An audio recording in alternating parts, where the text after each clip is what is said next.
Chacun de ces boutons a une fonction bien précise. Le bouton appelé DRS permet d'ouvrir l'aileron arrière pour gagner de la vitesse, notamment pour effectuer un dépassement. Les fonctions basiques de commande sont situées à l'arrière du volant. Derrière, vous avez les fonctions principales pour les changements de vitesse, avec notamment le contrôle de l'embrayage.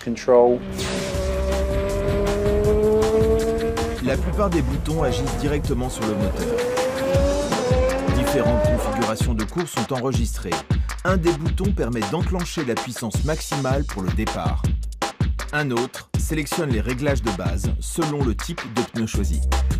En fonction des phases, il y a des espèces de stratégies que le pilote peut choisir, qu'on propose au pilote à la radio, qu'il choisit. Alors, est-ce que c'est des phases de dépassement? Est-ce que c'est des phases d'économie d'énergie? Est-ce que c'est des phases de safety car? C'est pendant les séances d'essai avant les Grands Prix que les ingénieurs affinent les derniers réglages. On se bat tous maintenant dans l'optimisation au dernier dixième, au dernier centième de l'utilisation de l'énergie. Okay, box now. Front wing is stable. Ce bouton limite la vitesse à 80 km/h. Le pilote l'active à l'entrée des stands.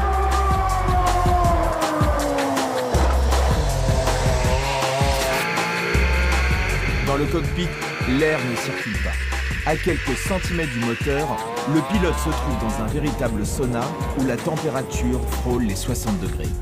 Un système intégré au casque lui permet de s'hydrater en course. Le problème n'est pas d'appuyer sur les boutons ou de tourner les boutons, c'est de comprendre ce qu'il y a derrière. Et c'est là où aussi le pilote avec les ingénieurs passe beaucoup de temps, même si on essaye de leur simplifier au maximum le travail.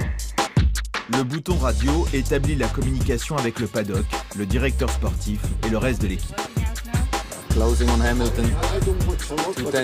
C'est l'antenne radio située sur le nez de la voiture qui assure la transmission.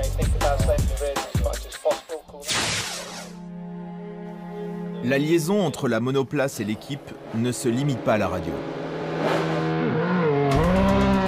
Les F1 sont aujourd'hui truffés de capteurs qui transmettent en temps réel et pendant n'importe quel Grand Prix toutes sortes d'informations. Les 150 capteurs sont répartis entre le châssis, entre le moteur. Il y a de tout ce qui est température, pression, niveau. Chez Renault, à chaque Grand Prix ou lors des essais qui le précèdent, les ingénieurs suivent la course en direct dans le centre opérationnel de Viry-Châtillon. Les yeux rivés sur leurs écrans, ils cherchent les failles dans les réglages. On est ici dans les mêmes conditions qu'en Grand Prix. Qu'il s'agisse d'un Grand Prix en Australie ou en Europe, ou comme ici des essais libres au Grand Prix d'Abu Dhabi, les ingénieurs ont accès aux informations vitales de leur monoplace et sont en contact permanent avec les stands en bord de piste. Mathieu pour Cédric. Regarde bien, il se met en défaut à 17,05,29. Nous ici, on est un petit peu plus en recul. On peut les laisser s'occuper de, on va dire, de la vie courante du moteur. Et nous, on peut arrêter les données, regarder, analyser, ce qu'on n'a pas forcément le temps de faire en piste parce qu'on doit être vraiment dans l'action et s'assurer que le moteur est en bonne santé, entre guillemets. Tous les organes de la voiture sont contrôlés. Plus de 150 000 mesures sont envoyées chaque seconde. Une quantité phénoménale d'informations à analyser. Ces graphiques permettent aux ingénieurs et aux techniciens d'analyser les performances des pilotes. Un pilote ne peut plus mentir comme c'était le cas avant, en disant comment je passe à fond dans la courbe du fond, là-bas je comprends pas, ma voiture fait ci. Aujourd'hui les ingénieurs, avant même et en temps réel, savent exactement, pour prendre cet exemple très simple, si le pilote soulage un petit peu ou si la trajectoire qu'il suit est exactement conforme. Tu pourras demander feedback côté overload, parce qu'on a des ratios un peu trop élevés. C'est 1 million de détails qui vont faire gagner quelques dixièmes de seconde. On peut avoir un problème dans un virage sans forcément savoir exactement quelle est la cause du problème. Et les ingénieurs, en ayant toutes les données, peuvent nous dire voilà, tu as du blocage de roue arrière dans ce virage, essaye de changer ta balance de frein. Parmi toutes ces informations qui abreuvent le staff technique, les plus précieuses sont celles que fournisse le pilote lui-même qui fait corps avec sa machine. Le pilote, c'est le meilleur capteur qu'on ait dans la voiture. On peut en avoir 500. Il y en a un qui finalement ressent encore beaucoup de choses que nous, on n'est pas capable de traduire. Et ça, c'est vrai que c'est un peu difficile à comprendre par tout le monde en se disant, oui, maintenant, on met des capteurs partout. Mais seuls des pilotes professionnels vont être capables de tirer la quintessence de cette voiture-là.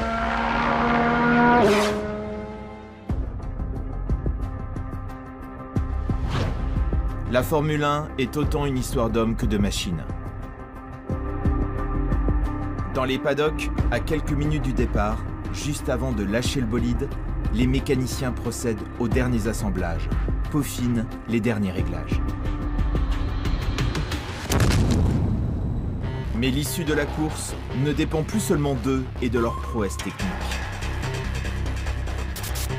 Jusqu'à la ligne d'arrivée, la monoplace va maintenant laisser son sort au pilote. Lui seul peut l'amener jusqu'à la victoire.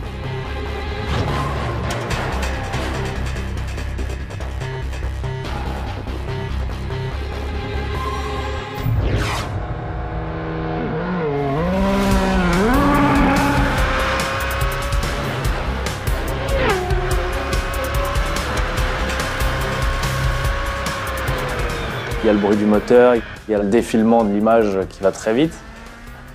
Il y a surtout la gestion de la voiture, de la glisse, du comportement de la monoplace. Mais quand on arrive à faire en sorte que la voiture soit finalement un prolongement de notre corps, c'est là la plus belle sensation. Le pilote est tellement dans le baquet, il est tellement au milieu de la voiture qu'il ressent par le bassin physiquement le comportement de sa monoplace. Tout le comportement de la voiture se gère avec la pédale de frein principalement, avec le transfert des masses, avec la vitesse avec laquelle on approche un virage.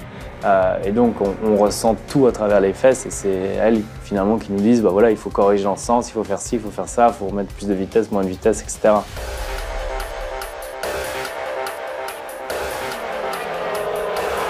Une voiture de course, une F1, quand vous allez chercher les derniers dixièmes, c'est toujours compliqué. On n'imagine pas quelle énergie il faut mettre pour la faire aller vite. Une Formule 1 exige un engagement total de son pilote. Il faut des aptitudes hors du commun pour dompter ces monstres de puissance et en exploiter tout le potentiel. Le meilleur pilote dans la plus mauvaise voiture ne gagnera pas et vice-versa. Donc c'est forcément une combinaison, mais c'est aussi le meilleur pilote qui fera la meilleure voiture. Obtenir la meilleure voiture, c'est trouver le dosage parfait entre vitesse, puissance, maîtrise et sécurité. C'est aller au-delà de ce que l'on croit possible pour assurer le spectacle. Donc cette progression technologique, on la vit au quotidien. Si on se projette à 20 ans, je pense que la F1, soit on ira 2 fois plus vite au tour, soit on utilisera 2 fois moins de carburant, soit je sais pas, mais on continuera à avoir cette progression. Il ne faut pas se préoccuper de la place de ses adversaires. Il suffit de maintenir un taux de développement plus fort que les autres et vous les dépasserez. Le rôle des écuries est de repousser sans cesse les limites. C'est la magie de ce sport. Cette course à l'innovation dure depuis les débuts de la Formule 1. Elle ne s'arrêtera jamais.